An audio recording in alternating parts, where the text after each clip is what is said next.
Hi, magandang araw po sa inyong lahat for our first reading for the day. Tingnan naman po natin kung ano po ang makikita natin sa first reading of the day today, no? Tingnan po natin kung ano po ang makikita natin. For the meantime, sana po ay napanood nyo na yung first, second, third, fourth reading kahapon, no? Lalo na po yung fourth reading na na-late ko i-upload. Then yung first, second, third, and yung bonus reading kagabi, no? Bago yan, medyo maaga-aga po akong upload dahil talagang gusto ko pong kahit pa paano magpahinga, no? So, tignan po natin ngayon kung ano po ang makikita natin sa araw na ito ng Wednesday o Miyerkules. For the meantime, balasahin lang muna po natin ang ating baraha para po talagang makita natin na talagang ito ay nabalasa.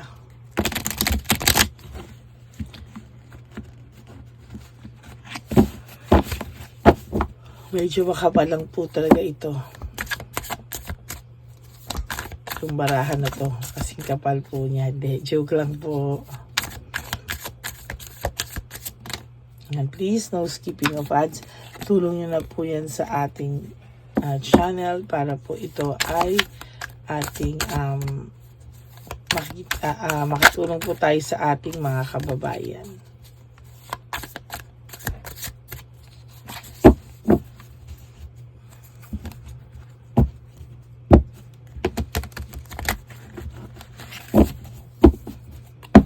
Okay, last.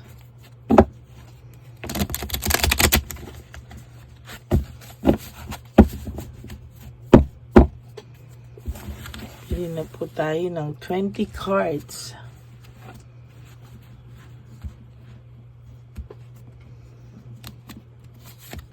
One, two, three, 4, 5,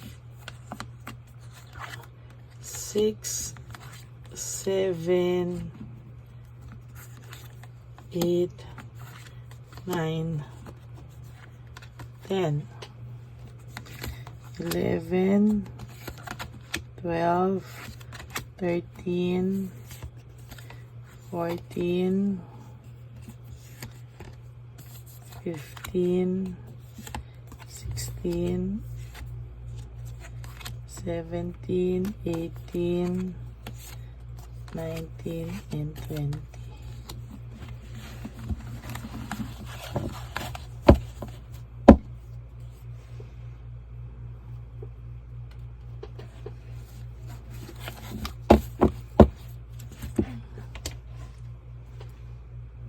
Yan, pasensya na po, may kumatok sa pinto. Okay, so simulan na po natin ito.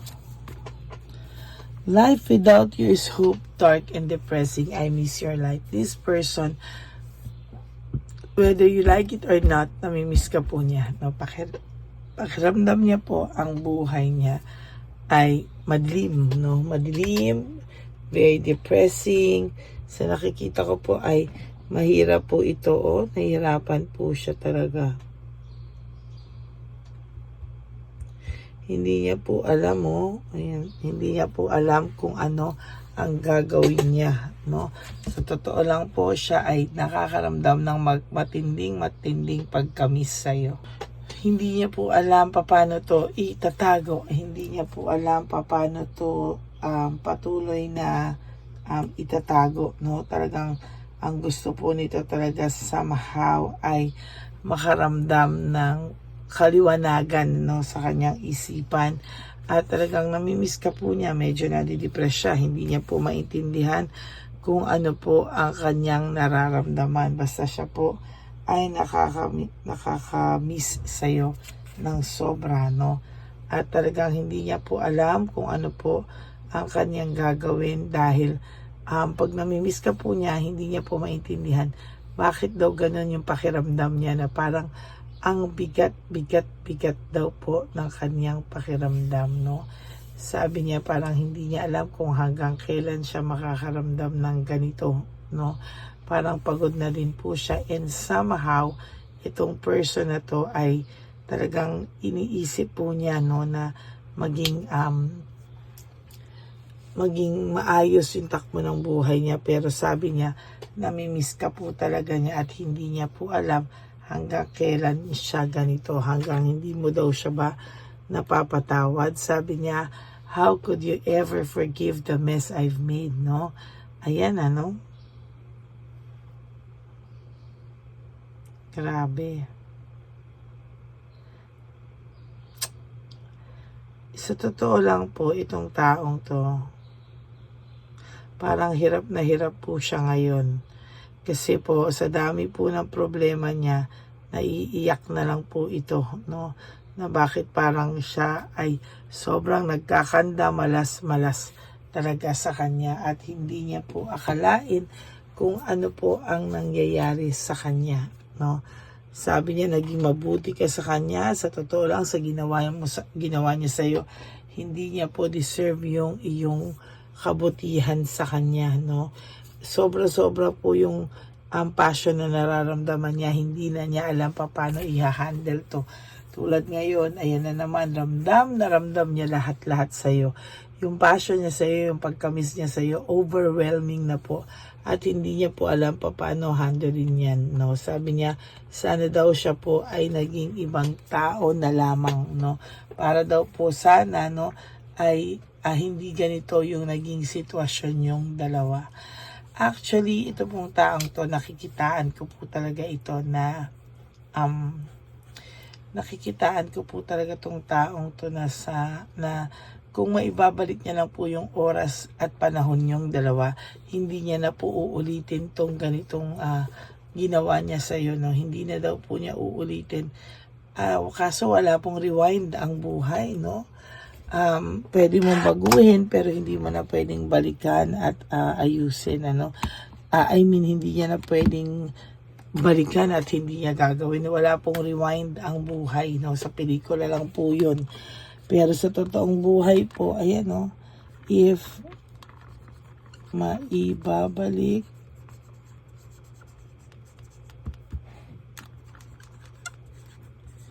niya lang daw ang panahon yung dalawa,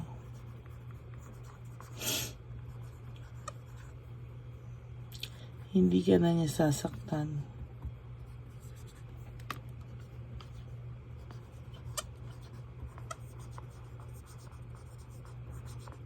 At lolokohin.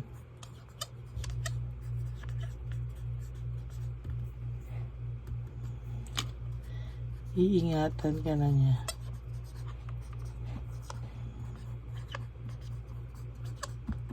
Yan. If may ibabalik niya lang daw yung panahon nyo, hindi ka na niya sasaktan at lolokohin. Iingatan ka na niya. Yan, no? Kasi alam niya na po yung pakiramdam, no? Nung iniwanan ka niya at ito ngayon, no? Bumabalik po sa kanya lahat ng alaala nyo. At siya po ang nasasaktan sa ngayon, ano? Namimiss ka rin po nito physically, no? Nararamdaman niya rin po na iba po ang intimacy pag ikaw, no? Pag kayong dalawa, ibang-iba daw po at talagang may pagmamahal siyang nararamdaman sa'yo, no? May nararamdaman po siyang kakaibang energy mula sa'yo. Sabi niya nga po, ikaw daw ay kakaiba. You are different from everyone around me, no? Talagang ikaw po ay ibang-iba daw sa lahat, no? Kaya lang kayo ay nag-block sa isa't isa, no?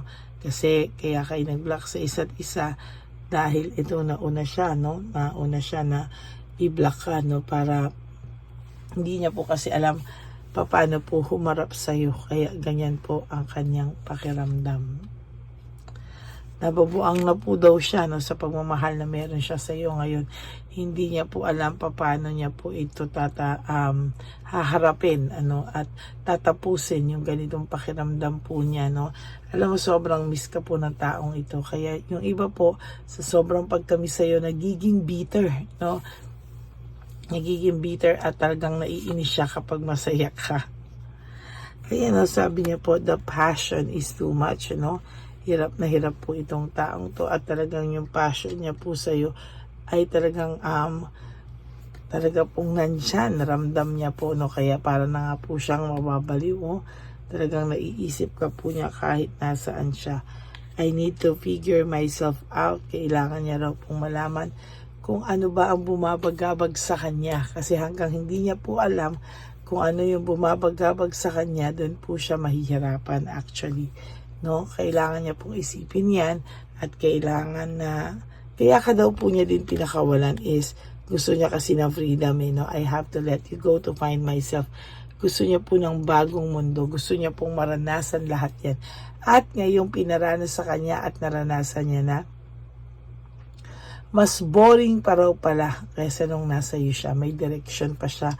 Maayos pa yung buhay niya ngayon. Ayan, nagka-leche-leche po siya. Hindi niya po ma-express kung gaano siya kung hindi niya po ma-express kung gaano siya nagsisisi sa sitwasyon na to. Kung gaano po siya kung gaano niya po talaga ito iniinda, no? Talagang napagod po ito at talagang sa nakikita ko ay hindi po siya talaga ayan, no? Hindi niya po talaga ma-express yung sarili niya. Will this ever change? Ang sabi niya po, magbabago pa ba ito, no? Talagang hindi niya po alam kung ano ang kanyang gagawin. Natanong niya po kung ito daw bang sitwasyon niyo ay magbabago pa. Sabi niya, I can't talk to you right now, no? Hindi po talaga siya matahimik. Gusto kanyang makausap pero hindi kanya makausap. Mas malala po ito sa lahat, no, ng malala, no? Talagang hindi mo po alam pero mas malala ito sa malala. Why can't I tell you the truth? Bakit hindi niya daw masabi sa'yo na ganyan daw siya? O ayan, no? Alam mo po, ang taong ito talagang napakaduwag, no? Matapang lang po ito sa mga away nyo, pero ito pong taong to ay duwag. Dati naman po itong mabait, no? Hindi natin alam. Simula lang po ng ganyan ang nangyari, nakilala niya yan. Kaya po siya nagkaganyan-ganyan, no? Ay, nako. Sabi niya nga po sa sarili niya, oh, ayaw daw niyang mag-isa, no? Ayaw niya daw mag-isa. Kinakain daw siya ng pakiramdam na ganyan, ano? At sa tingin ko po ay talagang hirap siya. Hindi siya nagjo-joke tong taong to. Talaga pong siya ay hirap, no? At talagang sabi niya, sana daw siya ay naging fully honest with you, no? Kailangan daw sana ay naging tapat na lang daw siya sa'yo. Pero wala talagang nasaktan kanya talaga sa pagiging sinungaling niya. Nasaktan kanya sa pagloloko niya sa iyo. Talagang maraming bagay po dito ngayon ang sasabihin ko sa iyo, nakasakit po sa iyo ng matindi. If I could go back in time, I would handle us differently. Yan po ang sinasabi ko sa iyo. No, na kung siya daw ay babalik sa panahon, yung dalawa, hindi na raw po niya ikaw sasaktan at lolokohin. Alam na po niya yung kinakahinatnan. Kaya daw iingatan ka na niya. Pero sabi ko nga po, walang rewind ang buhay. No? Marami siyang what ifs. Marami po siya talagang mga mali yung Tagalog ko. Agam-agam, ayun. Marami po siyang agam-agam ngayon. Kaya po, ayan ang kanyang naiisip na kung mababalik niya ang oras, i-handle kanya na ng tama at kakaiba. No? Yun po ay sa deserve mo na. Okay? Maraming salamat po sa inyong lahat. And thank you so much for dito, no, sa pakikinig nyo po sa akin. At salamat po sa lahat ng suporta nyo. If nakarelate po kayo, can you give me a like and comment down below? Please click the bell and para updated po tayo sa ating mga latest videos. Okay? Maraming salamat po sa inyong lahat.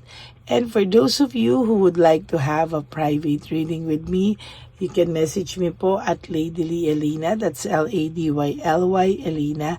Nasa dulo po yan ng ating video. Diyan nyo lang po ako makokontak.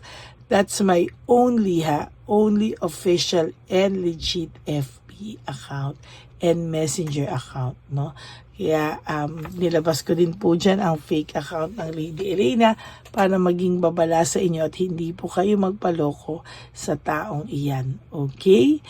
And for my ever loyal, solid, and faithful na Lady Elena family, I love you all from the bottom of my heart. Mahal na mahal ko po kayong lahat. At thank you po sa hindi pag-skip ng ads. At thank you po kung sino man mang gustong magbigay ng super thanks for this video. I would really appreciate that. Dahil tayo po ay nag-iipon na po para sa One Love a Day. Maraming salamat po sa inyong lahat. And for those of you po, no, na nalulungkot, no, lagi nyo lang po iisipin yung billing ko. It's just to live each day. No, you wake up and do 3 things that will make you happy. You have to forgive yourself. Prioritize yourself. Be grateful, no, at buhay pa po tayo. May chance pa tayong baguhin ang mga dapat nating baguhin sa buhay natin. And of course, self-love, no. Mahalin natin ang ating sarili because, no, self-love is still the best love of all. Bonus na lang po kung mahalin tayo ng ibang tao. Pero sa totoo lang po ay tayo po ay kailangan natin talagang mahalin ng ating mga sarili na tayo po ang may obligasyon at responsibilidad talagang mahalin ang ating sarili. And of course, you always have to remember that life is so short. Don't make it shorter by stressing yourself from all the pains and heartaches na binigay sa inyo na kahapon. Just surrender everything to the divine universe and just let go and let God write your life and love story. Ako po ay magbabalik at wag po kayong malulungkot. Babalik po ako at talagang sisiguraduhin ko po sa inyo na meron po akong second, third reading for the day. Tingnan po natin kung makakapagbigay tayo ng bonus. Pero sige po, no, tatry po natin yan with all my heart. I love you all and God bless you. Bye! Okay, update po, may nagpanggap pong subscriber natin na siya po ay magpapahula sa fake na Lady Elena, kaya ayan, hinihingan po siya na $80 at ang cell po niya ay nabigay at nakuha. Ang pangalan niya po sa cell ay Julian Albert, no. Siya po ay may cell account din, kaya mag-iingat po kayo.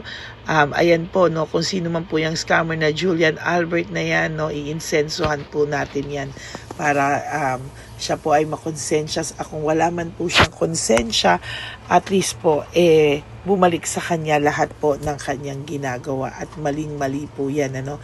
Basahin niyo po lahat yan, makikita niyo po, ayan po ang cell number niya at Julian Albert na yan, ano, para po talagang ma-report din po natin yan na siya ay gumagamit ng cell account na Julian Albert. Mag-ingat po kayo. Ayan po yung number niya. Ayan po yung pangalan niya. Huwag po kayong magpauto. Nakita nyo naman po, no, napakalayo po ng pangalan ko sa pangalan ng pinagsisendan nyo po ng account o ng pera. Kaya mag-ingat po kayo at beware sa scammer na to. At talagang ayan po, pinost ko po ang kanyang pangalan dito para maging babala po sa inyong lahat. Maraming salamat po. At mag-ingat po kayo, pakireport po ang page na yan, ang messenger niya na Lady Elena. Maraming salamat po and God bless you all. Ayan, sa susunod po makikita niyo yung account niya na ire-report niyo. Salamat po na marami. Magandang gabi po ulit sa inyong lahat. Ako po ay muling nagpapaalala sa inyo na mayroon pong lumalabas sa FB at Messenger account na fake account po, no, nang hihingi po ng $25 through PayPal at hindi po yan totoo. Huwag po kayong maniwala dyan. At pag sinabi mo po na gusto ko pong marinig ang boses nyo or makita kayo, ang sasabihin po ay magbibigay kami ng link.